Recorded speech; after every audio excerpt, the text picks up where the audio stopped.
He's co-founder of Curaytor and chief people worker for .loop. So please, let's give a warm realtor welcome to Chris Smith. So I need you guys to be really honest. Raise your hand if you grab your phone in the morning before you grab your spouse in the morning.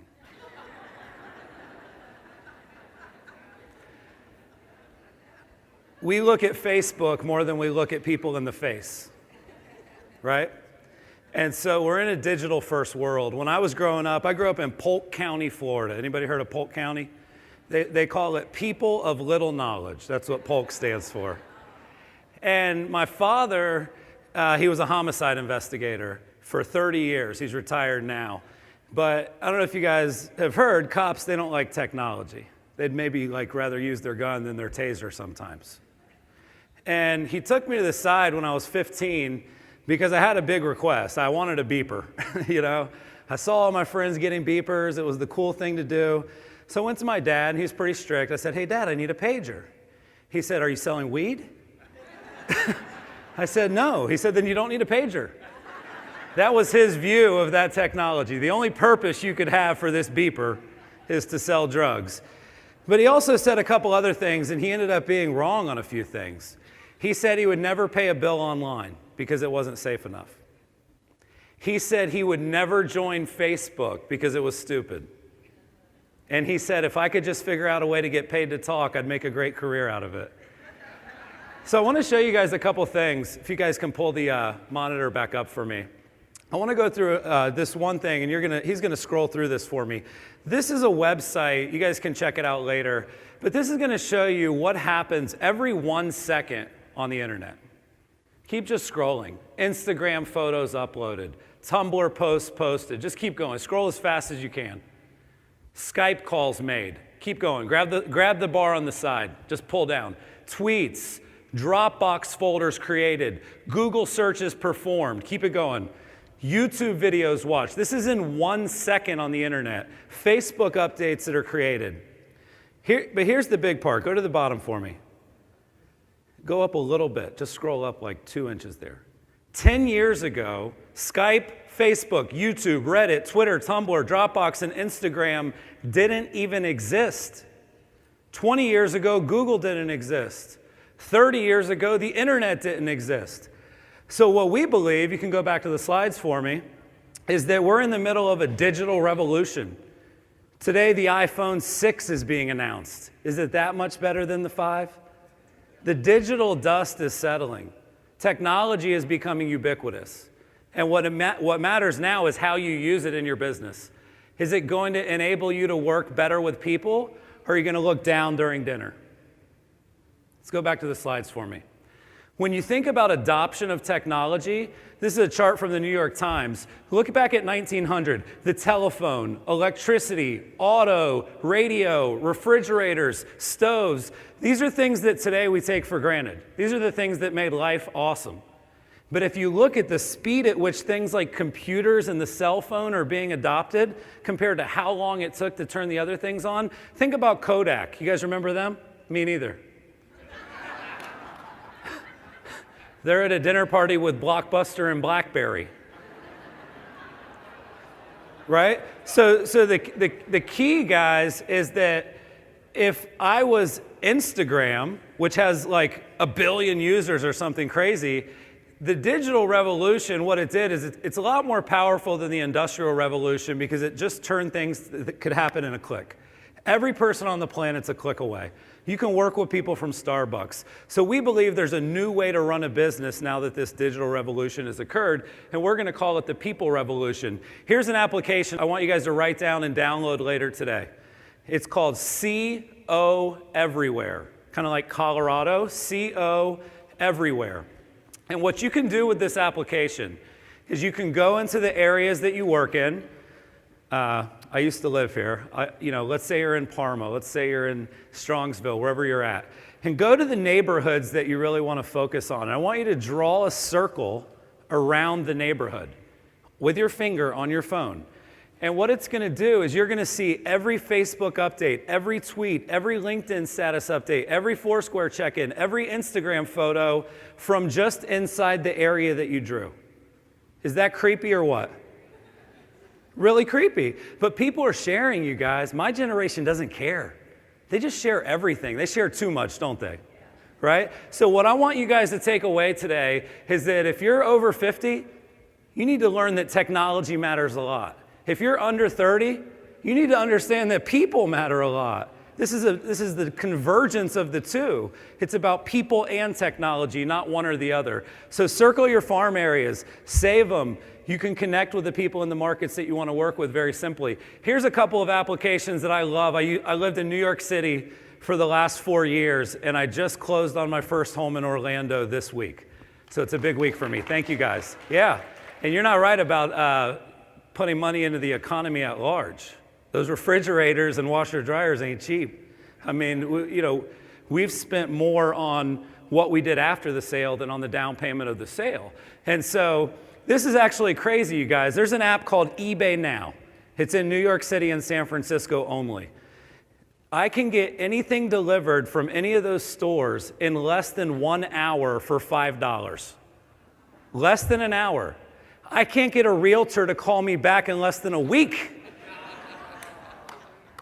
We have a microwave mentality. We don't want next day shipping. We want same day shipping. And that's what's happening. The other application is called Seamless. Seamless makes ordering food as easy as ordering room service at a hotel. And the reason Seamless is doing so well is because restaurants have fallen behind. They don't have good online menus. You can't pay, you can't order, you can't tip through their app. So Seamless's app is really starting to dominate. And what are the restaurateurs having to do? They're having to work with Seamless. Does that remind you guys of anything? How about this? Priorities.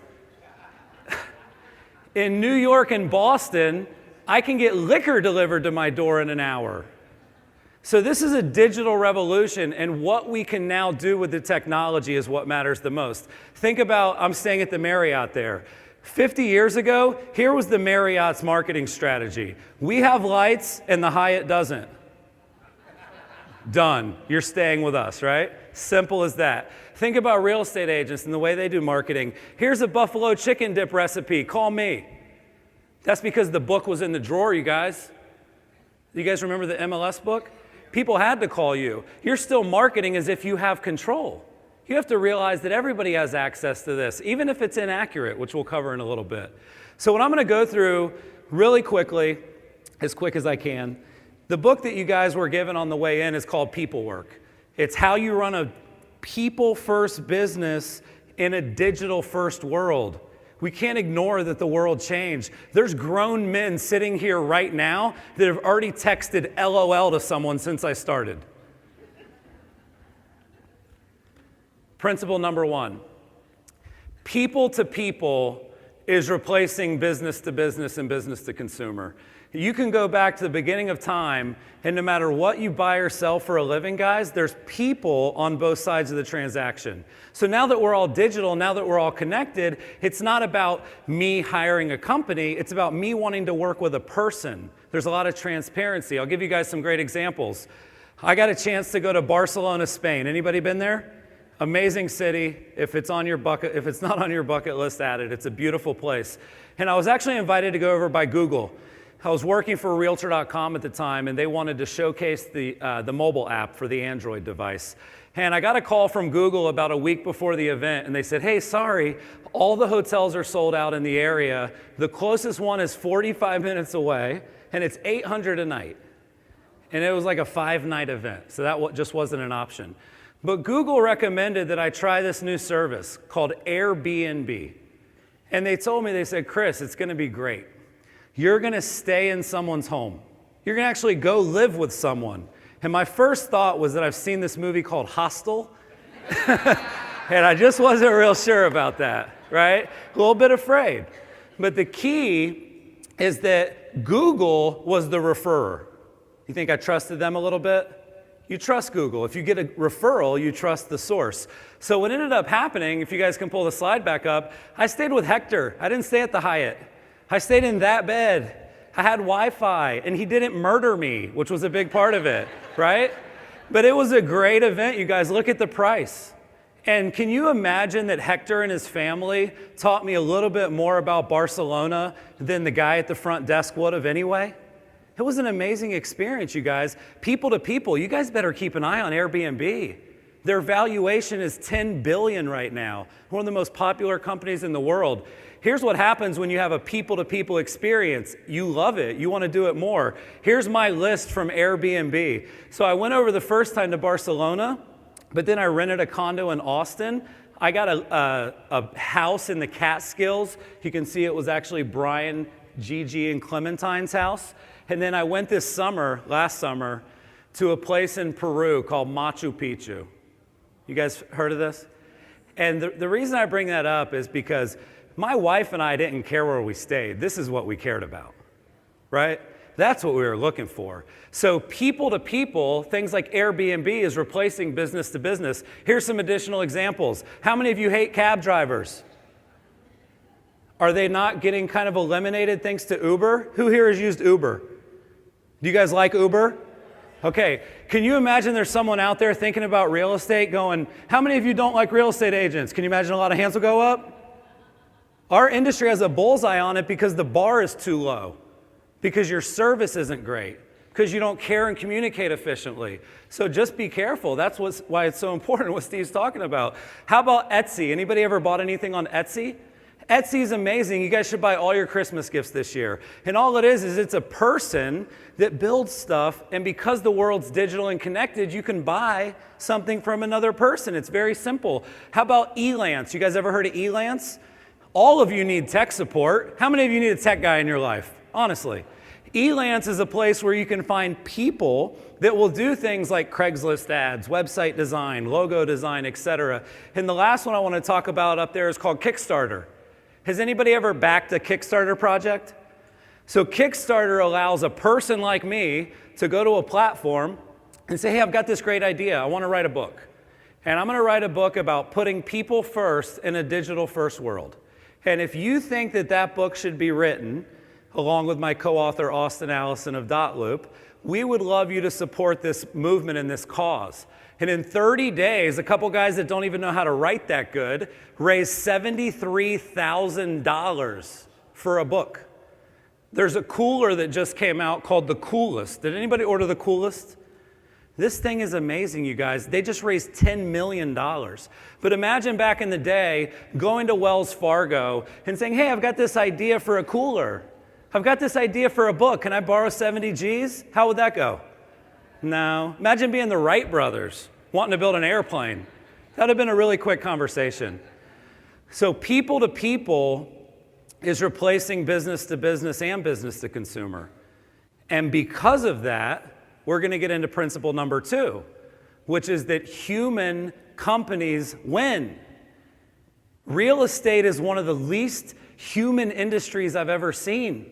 I'll give you an example of it. We're friends on Facebook. We then meet in real life, and you're 30 years older than your picture. That's creepy, you guys. That's not being a human being. People like crow's feet. People like flaws. Whether you're a human being or a human business, are you going to mess up? So you have to be human, guys. Let me give you a couple good examples. This guy's name is Blake Makovsky, and he is actually the person that started a company called Tom's Shoes. Anybody here familiar with Tom's? A lot of people don't know the backstory. So Blake was in South America. He was on a show called The Amazing Race. He's running around Venezuela, running around Brazil, trying to win $1 million, but he took a second to look around, and he saw that none of the kids had shoes. None of them. And it wasn't because they didn't want shoes. They couldn't even afford shoes. So when he got back to the States, he started a company called Tom's. Tom actually stands for tomorrow. If you buy a pair of shoes today, we will give a pair to a kid tomorrow. That resonates, right? That's a human company, but here's the problem. Most people look at their business like this. They don't think of their business like a human. They don't think about things like being genuine and transparent and caring. They think about costs and revenue, expenses, accounting, marketing, customer service, working our pipeline. So if I were Blake and I wanted to start Tom's, he's doubling the cost of goods sold, right? Every time he sells a shoe, he has to produce another one. But guess what? Tom's went viral. You want to know why? Because people care about other people. If given the chance, people will help another person. What about the ice bucket challenge? Raise your hand if you did the freaking ice bucket challenge. Right? That could not have happened 10 years ago. You couldn't have pulled out your camcorder and your VCR and done an ice bucket challenge and shared it. You had to have an Android or an iPhone. YouTube had to exist. Bandwidths had to exist. So technology is an enabler of helping other people, and people will do that if given the chance. Let me pull up the next slide. Anybody ever had to fly through O'Hare? You can already feel the sentiment, right? So there's a gate that if you land at C and if you have to get to F, it's 1.2 miles. And there's no, moving jet bridges. It's just a nightmare. So I usually fly Delta. I'm diamond with Delta. Delta's a human company, and they're winning. They go above and beyond to show me that they care. When I flew my first 150,000-mile year, they sent me a Tiffany & Company's gift card. Why do you think they did that? My wife was pretty pissed, you guys. I was on the road for 150,000 miles, so they knew that. They knew I was married. They sent me a gift for her, not for me. I thought that was brilliant. When I call through Delta's app, they know that I have status with them, so they answer in 30 seconds. But I was on a different airline this time, and I was running with a bunch of guys trying to catch the last flight home, and as we got to the gate, the young man and young woman at the gate shut the door right in our face. Now, the plane was attached to the bridge, which is huge, right? If you see that, you want on. And right? I mean, come on. I'm not saying they'll bring the plane back for me, but if it's still attached, we can make this happen. Well, me and these other 5 guys, we run the mile, we get there, they shut the door in our face. They don't let us on.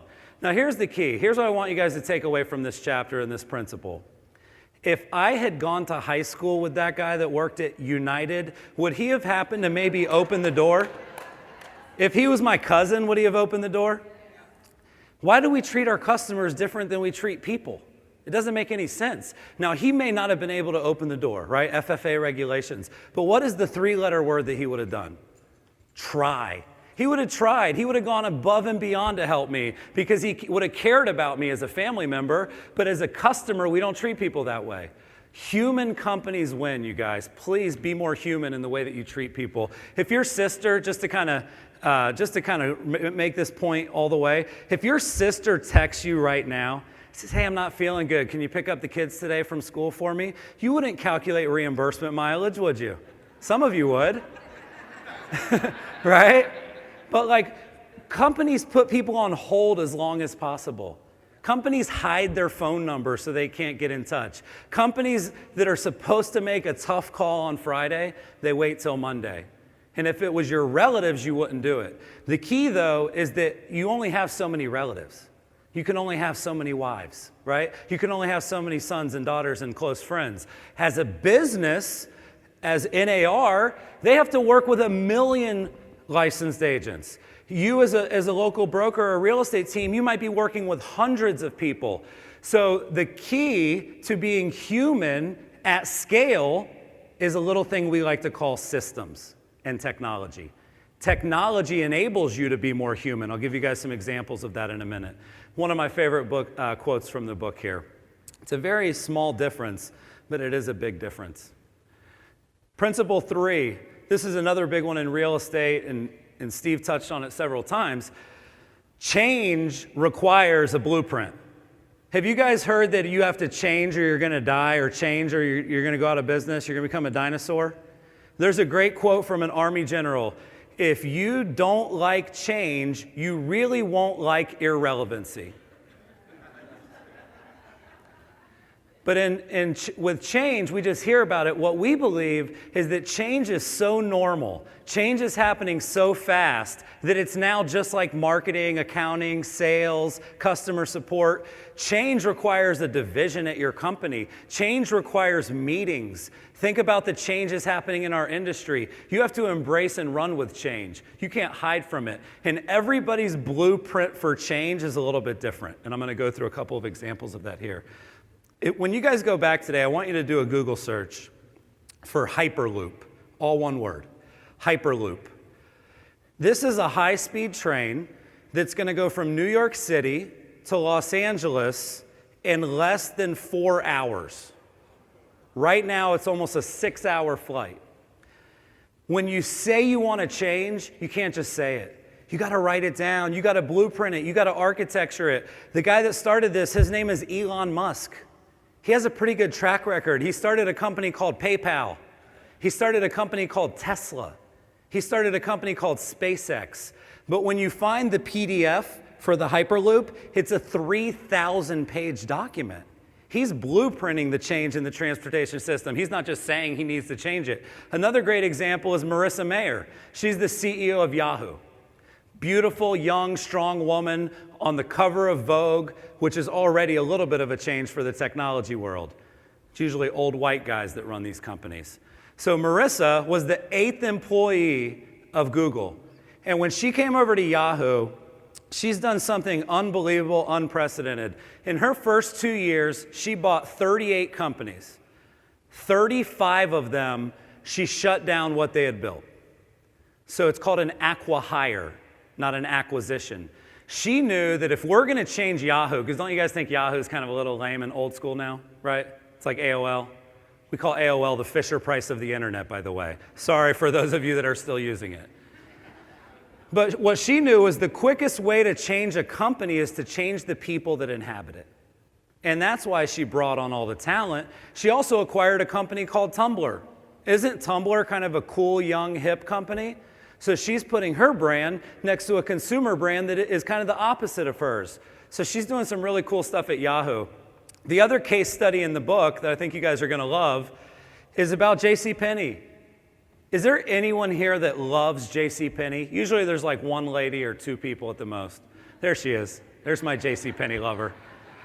Raise your hand really high if you love Apple products. Okay. So one of the stories that we looked at was in the last 5 years, JCPenney's had a nightmare. They redid their logo, people hated it. They redid their stores, people hated it. They changed their products, people hated it. They had a huge backlash. It's been a PR nightmare for them. What people don't know is that Apple, the retail store, is the most profitable store in the history of retail. There's no retail brick and mortar store that rings up more dollars than Apple. And JCPenney's CEO was the guy that started Apple Retail. But mom jeans are not the same as computers.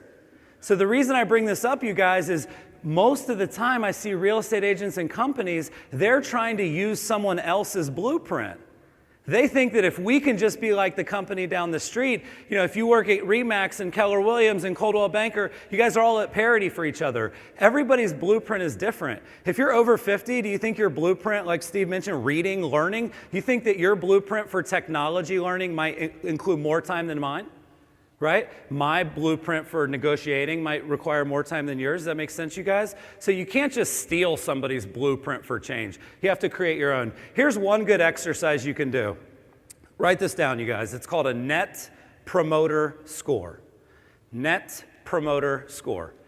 And what you do, this is a universally accepted metric across every industry. You ask a one-question survey. The only thing that really matters when it's all said and done is would someone refer someone to you? That's the only thing that really matters at the end of the day. So what you do is you do a survey and you say, how many of you, how likely are you to refer me to a friend or family member? And if it's a 9 or a 10, it's a promoter. If it's a 7 or an 8, it's kind of passive. And if it's 6 or less, it's a detractor. You guys can see you take the percentage of promoters and you minus the percentage of detractors. And if you guys go to Google, here's the great news. Put in net promoter scores by industry. And what you want to do is see, where is the real estate industry at? Where is the bar? And how can we be better than that every single time? Apple gets complaints, you guys. Disney gets complaints. Harley has people that are pissed off at them, Harley Davidson. But it doesn't matter because they're so far above the bar in their industry, it doesn't hurt them. I use SurveyMonkey. It's free. If you guys don't know how to take a survey, do a survey. It might hurt. The other thing you can do is make it anonymous, and on the second line, just put why and let them fill it in. For you to create a blueprint for change, you have to know what you need to change. Sometimes your customers can help you with that. Great quote here from the CEO of Amazon. I'll let you guys read that. Principle 4, one of my favorites. Purpose before technology. In our industry, we put technology ahead of purpose all the time. One great example of this, and this was, the phenomenon is wrapping up, thank God, but QR codes, right? I want you to look at that billboard for a second. This is on the side of a freeway, okay? So the purpose of a QR code is to take someone from offline to online. And God bless the Air Force. But that billboard is not protecting and keeping Americans safe if they have to scan it 70 miles an hour while they drive by it. Right? So that's putting technology before purpose. What is the purpose of the code, you guys? What is the purpose of a QR code? To get them online, to learn more. Wouldn't that domain name actually accomplish the same purpose? Could they have maybe just made the domain name a little bigger instead of putting the postage stamp in the corner? Purpose has to come before technology. Here's another great example. This is a positive example. Back to the police force. There's a technology called ShotSpotter. You guys should go to YouTube later and type in ShotSpotter. All this is in the book. And what they've done is they've set up this audio triangulation system. So they'll go into the worst area of Cleveland, and they'll put these little audio devices on the top of the tallest buildings.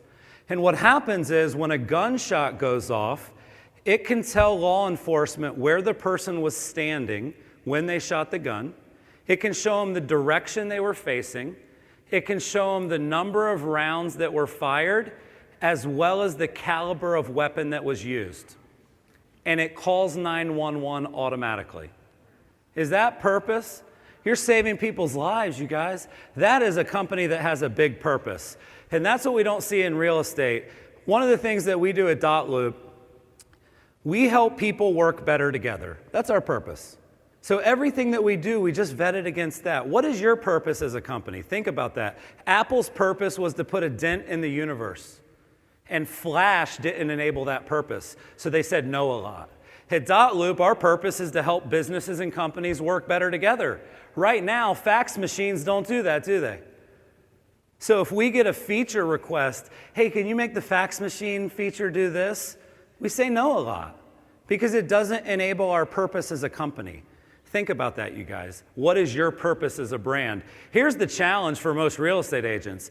That was in there's a website called Business Insider. That is a chart that shows a fraction of the technologies that are available to real estate agents. How many of you feel overwhelmed just looking at it, right? So how are you going to choose technology? How are you going to choose your database, choose your email, choose where to do your ads? Where are you going to spend all your money? I started a company called Curaytor. Our purpose is to help our clients grow their business. And we just take all those things off the board so they don't have to worry about the technology piece. We've taken that and simplified it down to that, the things that really matter. But the reason I bring that up is because here's the results we get. I want you guys to read that for a second. But the reason I pull this up is that Bob isn't thanking his CRM. Bob isn't thanking his website.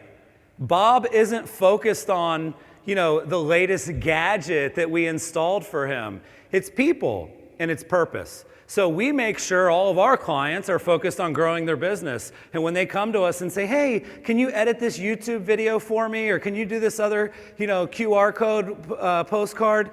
Is it going to help them grow their business? Is it going to help them increase their market share? If not, we just don't do it. So you have to put purpose before technology. And if you're interested in learning more about my company, just bring me your card at the end of the talk and write demo on the back. We're really expensive. I'll put that out. Great quote from JFK about putting purpose ahead of everything. Principle 5, I'm going a little quick. I got up late. Principle 5 is that quality creates quantity. In real estate, how many of you guys need more leads? Raise your hand really high if you could use more leads. I don't think you need more leads. I think you need to take better care of the people that you already know. The best lead is a referral. The way you get referral is quality. But in our industry, we focus on quantity. We get obsessed. I went to a real estate conference. They had a session called How to Generate 1 Million Free Leads. And I thought that should have been How to Waste Your Time 999,000 times out of a million. So in the book, we looked at a couple companies. The first one we looked at was McDonald's, right? Their quantity, they've got quantity down. They've served billions and billions of burgers. But let me ask you guys all a serious question. In the last 5 years, since social media emerged, how many of you went to McDonald's, took a picture of your number 3 and shared it on Facebook? Or do you actually embarrass that you're there, right? I put my phone in airplane mode at McDonald's because I don't want it to auto-tweet that I'm there, right? People don't share quantity, you guys. People share quality experiences. Let's look at another company. How about Starbucks? What Starbucks understands is something I'd love you guys to write down. There's the formula in the book, but it's called lifetime value of a customer.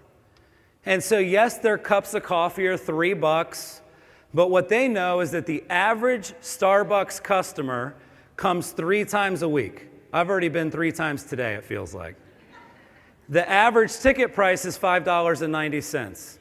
They only churn about 25% of their customers, and their average customer stays with them indefinitely, 10, 15, 20 years. So what Starbucks did is they calculated that the average person that walks through our door makes us $15,000. And so they treat you that way on each and every visit. They don't rush you to leave. They don't charge you for Wi-Fi. And isn't Starbucks a pretty consistent and quality experience? Don't you go there and take a picture of your cappuccino and share it with everyone on Instagram? People will share quality experiences, you guys. We looked at real estate. If you have a $300,000 price point, the lifetime value of a customer over a 20-year period is $121,000. Because you make a lot of money when you do a deal. You're not selling coffee, you're selling homes. Think about the lifetime value. Here's a great example. When you get a call from Zillow or Trulia, and they say, hey, we wanted to see that property at 123 Main Street. And you're like, man, that sold like a year ago. Well, that's an order taker. Hey, the number 3 is not available. Would you like a number 4 instead? You don't treat people like the lifetime value. If every time your phone rang with a web lead, you treated them like the $120,000 they can make you, do you think your conversion would get better? This is about focusing on quality over quantity. Go back to the slides. Here's a couple of things that happen when you do that. Anybody here use Evernote? Okay. Do me a favor. Stand up if you use Evernote. It's a lot of people. If you pay for Evernote, stay standing. Sit down if you're using the free version. Okay? All right. So basically, you see how about like 80% of the people sat down. It's funny how you'll show somebody a game-changing app, and they'll say, oh, $1.99? Have a seat, you guys. So with Evernote, they put together what's called a cohort analysis. This is really interesting. So if you look at the bottom left, that's somebody that just started using Evernote. You know, they just downloaded it today. And the percentage of people that upgrade to Evernote paid version is very low. But if you look at the end of the chart, that's actually people that have had Evernote for 3 years. And after 3 years with the application, more than 25% of their users upgrade to premium.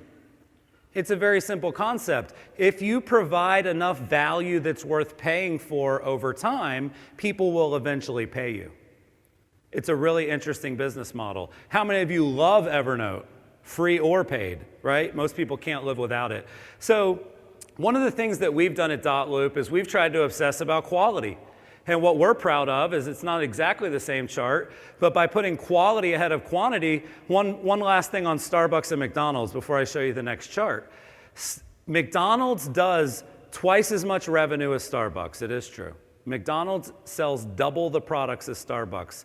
Starbucks has 1/10 the advertising budget of McDonald's.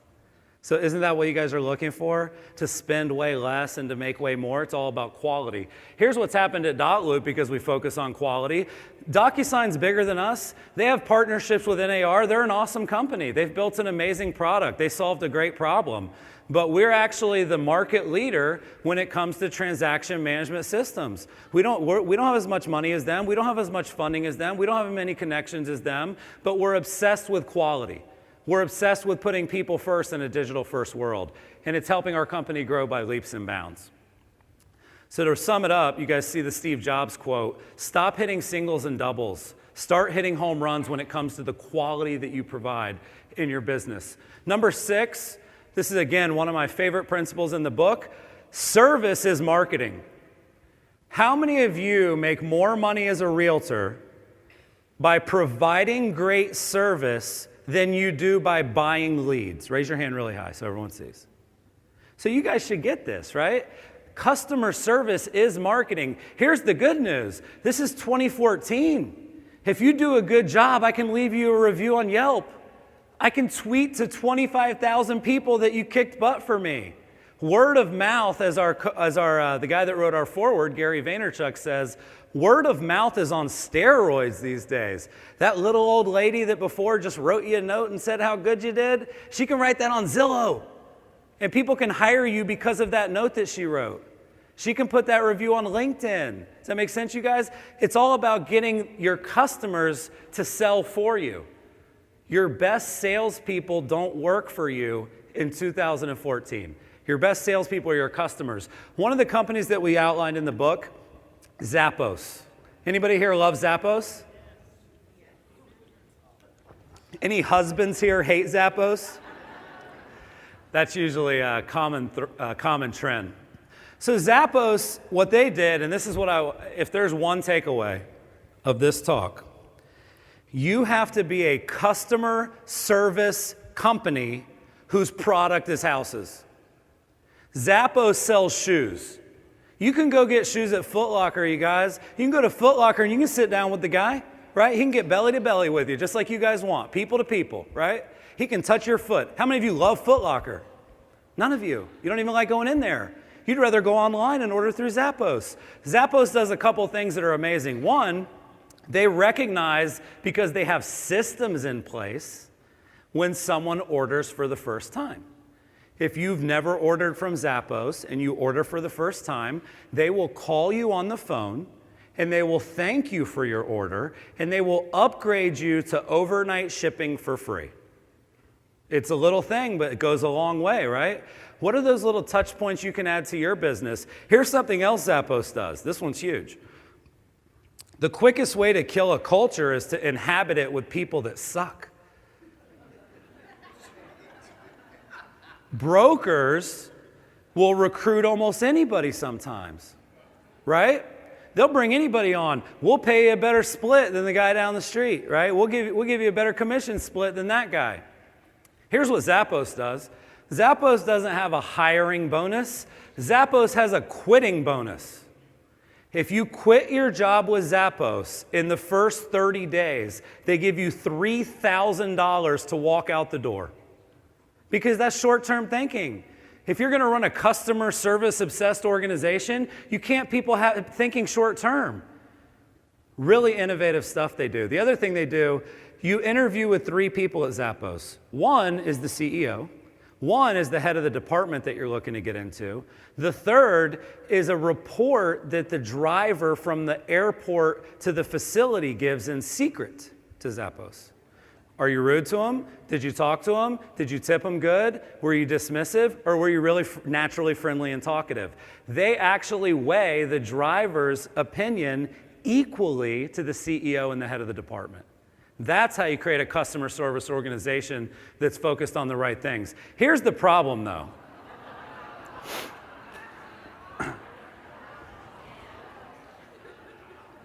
Now listen, restaurants make people mad, but realtors make people madder, right? The downside of living in a world where service is marketing is that bad service is bad marketing. You should be excited about Yelp. You should be afraid of Yelp. And guess how you generate an amazing online reputation on these sites? You do a great job offline. It's really that simple. You do things so above and beyond. You show that you care. You communicate quickly, efficiently. It's easy when you do that to keep this from happening. But if you guys have seen some of the nightmares in the media, like things can go viral the wrong way just as quickly as they go the right way. Here's a couple things I wanted to point out, just a couple companies that have basically just focused on a service, a little service. How many of you right now are mostly concerned that your phone is about to die more than anything else? And how many of you, when you buy smartphones, you get the cheapest model you can with 16 gigs of memory? Some people do that, right? The new iPhone's being announced right now. This is a company called Mophie. I don't know what I would do without it. When my phone dies today, which it's going to, I just flip a little switch on the back of it, right? And it just starts charging. So I can completely charge my iPhone all the way back up with a beautiful streamlined case. How many of you want a Mophie right now? You would buy one right now if I sold it to you. Okay. Just do, maybe it's not the house. Maybe it's what you do on the peripheral of the house, right? How many of you run out of storage on your phone? You're deleting apps, you're deleting pictures, deleting videos. They also knew that. So now, inside the case, there's an extra 32 gigs of storage so that you can put the case on your phone, put the pictures on your little jack or whatever they call it, and now they're not on your phone anymore. Mophie's blowing up. The kid that built it was 18 years old, you guys. Unbelievable stuff. This is another app that I couldn't live without called TripIt. Anybody ever use TripIt? So think about when you're booking travel. You have one flight on Delta, hotel at the Marriott, rental car from this guy, plus you've got your agenda for your conference that you're at. TripIt basically said, you know what? What if we just put all that into one simple stream?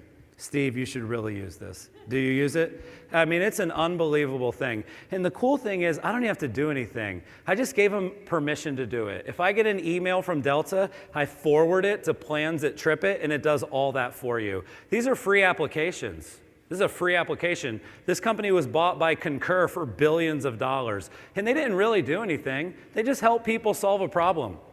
Are there some problems in the real estate transaction? Are there some points where you could step up and make it a little smoother, where you could be the Mophie to the transaction? Think about that. And to sum it up about service, and I know you guys agree with this, nothing influences people more than a recommendation from a trusted friend. How am I doing, you guys? Good stuff? Cool. Number 7, the best businesses are built on communities. This is evident with the nice lady that spoke. She's building a community around her passion for helping those people. You can build your business to new heights if you have a community of people that support you. We were able to do that at Curaytor. How many of you guys are a member of the tech support group for real estate agents on Facebook? Anybody here? Anybody a member of the What Should I Spend My Money On group? So what we did is we built these really helpful communities so that agents could learn peer-to-peer. We have about 20,000 agents in these two groups, and it's just a community of people that are passionate about technology and passionate about real estate. They're helping each other. They're communicating with each other. But because we built this community, when we started our business, we've become a multi-million-dollar marketing company in the first 18 months. Because we built the network before we needed it. You can't build the network because you need it. Here's some really cool examples of how companies are building community. You guys know that guy is, right? He's in this hotel right now. Did you guys know that? He is keynote speaking at the event down the hall. Don't leave. The reason I bring up Kevin Spacey is because he's on a show that I think is one of the best shows ever called House of Cards. But you have to understand that there's a little bit happening under the hood here, okay? What channel is House of Cards air on? Netflix. That's not a channel, is it? What time and day of the week is House of Cards on, you guys? Right? So what Netflix realized, this is actually really cool, is that we can keep buying, reruns of Friends, right? We can keep buying Breaking Bad seasons, but what if we created our own content? What if we started producing original content? And what if we allowed people to access that content anytime they wanted it? You guys have been obsessed with data, the standards, the Zestimates.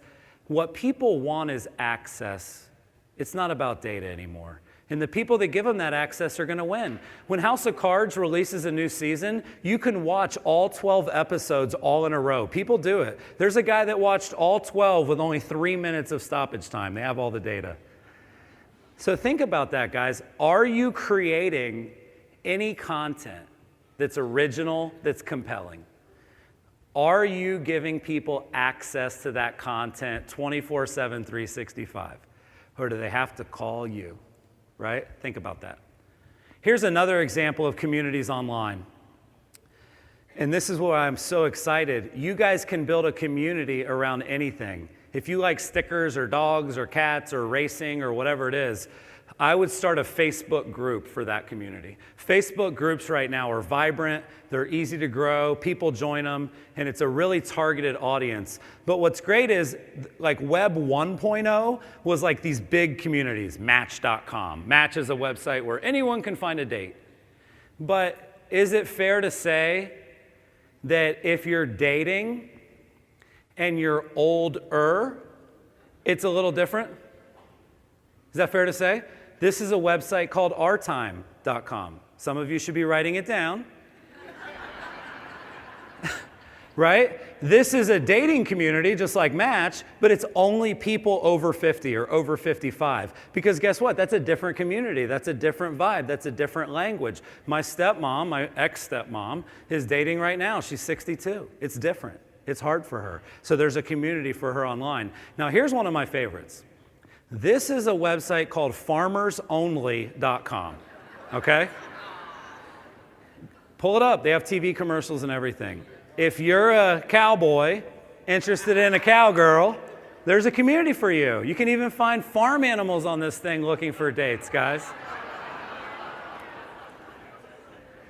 But the idea is that, like, if Duck Dynasty can build a community, you can, okay? And here's the last one, Trulovia. Are you a real estate agent looking to make a connection? Are you a woman looking for a man who specializes in fixer-uppers?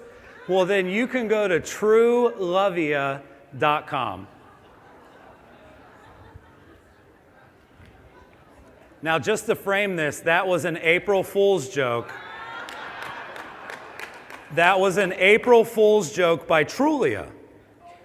Some of you right now like Trulia more than you ever have because they did that. Is that fair to say? It's creative, it's jovial, it's fun, and it went viral because it's interesting, but it's not real. Now, you can go to the website because it's still up. There's little videos, like bio videos. It's hilarious. But the idea here, guys, is that communities can be really niche. It can be homeowners in Bella Vita. If I was farming a neighborhood, that'd be the community I would start. And it's about trash and complaining and schools and the half penny tax. But people are passionate about that stuff, which is good.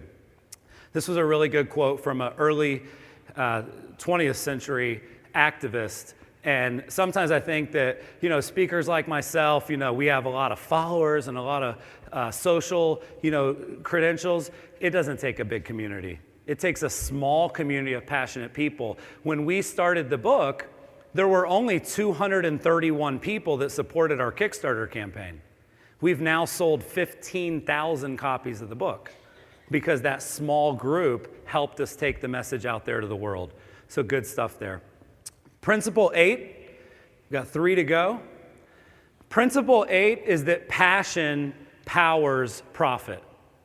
Only passion. If you could wake up and do what you wanted to do tomorrow and get paid for it, what would that be? And how can that become your job? As an example, I hate working out. I feel a little fat right now. I'm feeling chubby, you guys. I've put on 20 pounds this summer. I hate working out. I love basketball. I'm passionate about basketball. I grew up playing basketball. I used to live here when LeBron was with the Cavs the first time. I will go and play basketball all day, every day if I could, because I'm passionate about it. But I hate working out. But isn't basketball working out? Does that make sense? So we looked at this story. This is a really fascinating story about the guy you see on the screen. In 2007, Yahoo went to Mark Zuckerberg and said, "We will give you $1 billion for your company." This is in 2007. This is before people like us could even be on Facebook. It was only on college campuses. There was no iPhone, YouTube, Twitter. This is the early days. And Yahoo offered him $1 billion. So he met with his board of advisors and he said, "Hey guys, I'm not going to start this I'm not going to take this offer, and here's why. Because if I sell Facebook, the only thing I would do is start another social network. And I already love the one that I've started. But that's an emotional response. You have to have logic with board members too. And he said, guys, we haven't even come close to accomplishing our goals. We're not just going to connect college campuses, we're going to connect the whole world. And once we do that, we're going to be worth a heck of a lot more than $1 billion. And I know that we can do this if we stay focused and if we hire passionate people. In the first quarter of this year, Mark Zuckerberg personally made $3 billion because he was focused on passion, not profit. Passion powers profit, you guys. If you're not passionate about showing homes, stop doing it. If you're not passionate about taking listings, negotiating, stop doing it. We can't even get realtors that are listing specialists to stop working with buyers. But this 22-year-old kid said no to $1 billion. You know why? Because it's not all about financial wealth. It's about emotional wealth. Emotional wealth is very important. The people that won the awards today, you can just tell they love what they do, can't you? My man said it's a life, it's not a business. Human companies win, by the way, good stuff. So last two principles, I love this quote from Seth Godin. I'll let you guys read that before I move on. But the concept there, guys, is passion is what powers profit, not marketing, not advertising. It's waking up every day and doing what you love. Principle 9 is that stars are made in Hollywood. One thing that we found, I'm actually from Polk County, like I mentioned, and when I moved to New York City, let me tell you that within about 1 hour, I became a jerk. I'm telling you, fighting with the guy at the mini mart, pissed off at the guy walking down the street, because I'm not from New York City. I'm from Polk County. In Polk County, we're nice. We say hi to people. We wave to people. You know what I'm saying? In New York, that's not the culture. Now, is everybody in New York a jerk? No. New Yorkers are actually awesome once you get to know them.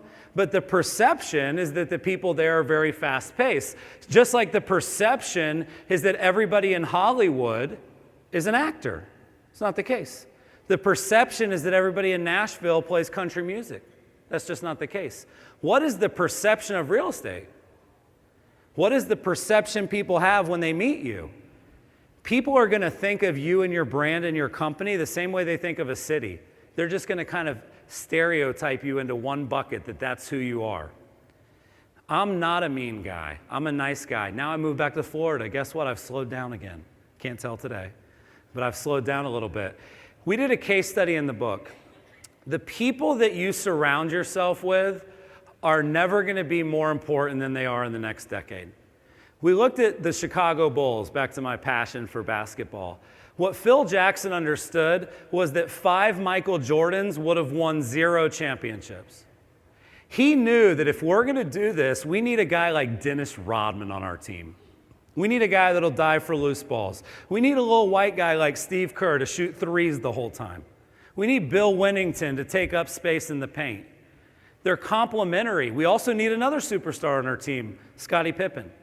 But what he got was that if you surround yourself with people that are really good at the stuff that you're not good at, like Michael Jordan didn't shoot threes that well, right? Michael Jordan wasn't that great at rebounding. So not everybody's Jordan. That's one of the big ahas for some people. You might be Rodman. You better go find a Jordan to work with. You might not be Jordan, you might be Kerr. It's like a title rep or something, right? Kerr just does his job every day and never messes it up. But I want you guys to think about, who do you trust with your business? The people, like I just closed on the home, you guys. The mortgage guy really bothered me a couple times. And that was a direct reflection on the real estate agent because he referred me. Does that make sense? So who do you trust? Let's go to the next slide. Who do you trust? Who are the people that you trust to work with your customers? It's critical, you guys. Half of your bad reputation in this industry is not earned. It's borrowed from the peripheral services that you guys have to work with. We just rolled out something at Dotloop called Trusted Service Providers. And the idea is that if you're working with, you have to do the homeowner's insurance, you have to do the title, you have to do the mortgage, you have to do all this other stuff. What if you could just bring all of those people into one place? I couldn't go find you my homeowner's insurance if I had to right now, because I got 18 different emails from 18 different people for all these peripheral things. So if you guys have time, stop by the Dotloop booth, ask them to show you trusted service providers. And if you're a broker, it's actually a revenue stream for you, because you can sometimes have monetization around that. It's really, really cool. And one of the things I do love about working for Dotloop, Peoplework is delivering an experience my clients love. Peoplework is always knowing where things stand. Peoplework is really just about caring. It's about using technology and caring. That's what Peoplework's all about, you guys. And that sums it up. I've heard that quote said differently, which is, the strength of the wolf is the pack, the strength of the pack is the wolf. You're never going to be successful unless you surround yourself with great people.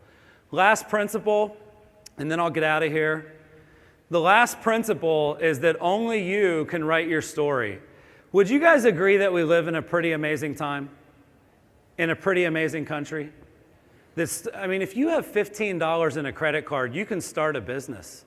You don't have to go buy servers anymore. You don't have to go get brick and mortar retail space. It's an amazing time that we live in. So I'm gonna share a couple entrepreneurs that you guys should keep an eye on. And they're changing the world, but they're doing it for two specific reasons. This is a gentleman named Jack Dorsey. Jack Dorsey started a company called Twitter. Twitter changed the way the world communicates. They made sending a tweet to anyone in the world as easy as sending a text. Governments have been overthrown through the technology. The Ice Bucket Challenge goes viral. You guys can see the impact. But what Jack Dorsey did is he started another company called Square. Do you guys know what Square is? The little swipe to pay. So what we found when we researched these entrepreneurs, there's three reasons that they're successful. One, they believe. They believe that they can do it. Elon Musk believes that train's going to work. Number two is they go after what's called a BHAG, big, hairy, audacious goal. That's a BHAG. How do you accomplish a BHAG? Two ways. You tell every person that you care about the most that you will. You want to quit smoking? Tell everybody that you know. You want to get in shape? Tell everybody that you know. Let the people that love you hold you accountable. So you have to share your ideas with the world, and that'll hold you accountable. The other thing is you have to visualize it. You have to write it down. You have to put it on the walls, the vision board that you guys have probably seen in the past. So step one is believe. Step two is tell everybody that you care about the most that you're going to accomplish this goal. Step three is visualization each and every day, having it up on the wall. The other guy I've talked about a few times is Elon Musk. Do you guys realize that you won't use gas between 5 and 10 years from today? He's tackling some pretty big problems. He started Tesla. He started PayPal. He has a company called SpaceX. SpaceX's ultimate mission is to enable lives on other planets. Your ultimate mission is to sell homes real good. We have to keep it in perspective, you guys. These guys are tackling huge problems. And the last entrepreneur we looked at is Steve Jobs. Steve Jobs didn't just change the computer industry, he changed the movie industry. He changed the music industry. He changed the tablet industry. And you know why? Because he believed that he could. Because he believed that people no smarter than me and you are the ones that created all the stuff that's already here. And he's right about that. I want to show you guys as I close a rare clip from Steve Jobs, and then we'll wrap up the talk. It's a really good 30-second clip here. When you grow up, you tend to get told that the world is the way it is, and your life is just to live your life inside the world, try not to bash into the walls too much, try to have a nice family life, have fun, save a little money. That's a very limited life. Life can be much broader once you discover one simple fact, and that is everything around you that you call life was made up by people that were no smarter than you. And you can change it. You can influence it. You can build your own things that other people can use. Once you learn that, you'll never be the same again. I hope you guys enjoyed the talk today. I'm going to end with a quote from Walt Disney, which is the difference between winning and losing is usually just not quitting. Thank you guys for your time today. Thanks.